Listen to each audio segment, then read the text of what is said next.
अस्सलाम वालेकुम काश्तकार भाइयों। अक्सर आपने सुना होगा एक लफ्ज़ जो ज़राअत के जितने भी माहिरीन हैं, जब भी आप किसी फसल के हवाले से उसकी बिजाई करने जा रहे होते हैं तो वो एक लफ्ज़ बोला जाता है कि ये ज़रख़ेज़ ज़मीन है, ये दरमियानी ज़मीन है, ये अच्छी ज़मीन है।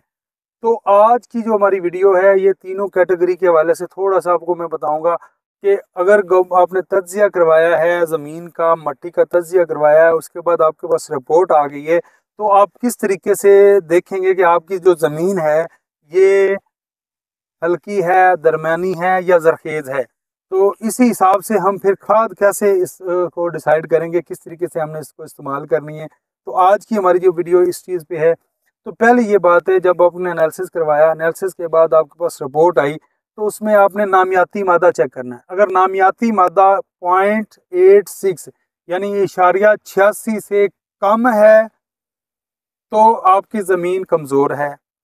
फास्फोरस की दस्तियाबी 7 है, ppm से कम है या 7 है तो फिर आपकी ज़मीन हल्की है।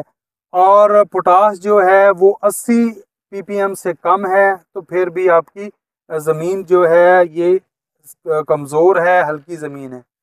नामियाती मादा 0.86, फास्फोरस वाला 7 और पोटाश वाला 80, इससे कम है तो ये आपकी ज़मीन कमज़ोर है।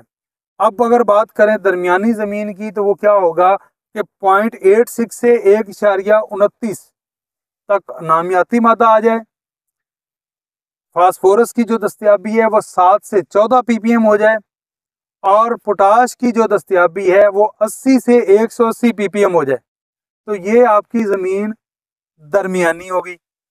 अब अगर इन से ज़्यादा होगी तो वो ज़रख़ेज़ की तरफ जाएगी। ज़रख़ेज़ ज़मीन कौन सी हम कहेंगे? जिसमें नामियाती मादा 1.29 से ज़्यादा हो, फास्फोरस की दस्तियाबी 14% से 14 ppm से ज़्यादा हो और जो पोटाश की दस्तियाबी है वो 180 या 180 ppm से ज़्यादा हो, तो ये हमारी ज़रख़ेज़ ज़मीन होगी।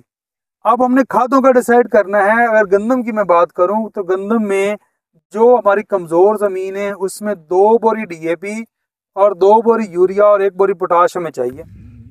अब दरमियानी ज़मीन में आ जाएं तो 1.5 बोरी DAP है और 1.25 बोरी तक यूरिया है और उसके बाद 1 बोरी SOP की है।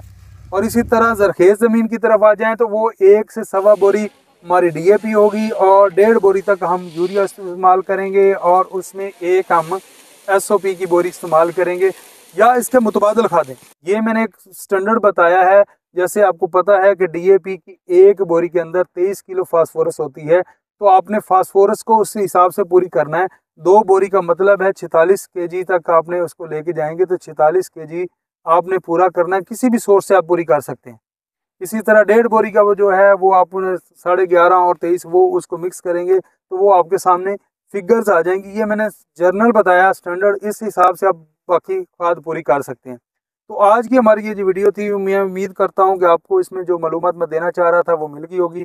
कमज़ोर ज़मीन कौन सी है, दरमियानी कौन सी है और ज़रख़ेज़ कौन सी है और किस तरीके से हमने खादों का इस्तेमाल करना है। तो ये हमारी वीडियो थी। इस हवाले से कोई सवाल हो, कोई क्वेश्चन हो तो आप इस वीडियो के कमेंट सेक्शन में पूछ सकते हैं। बहुत शुक्रिया। अल्लाह हाफ़िज़।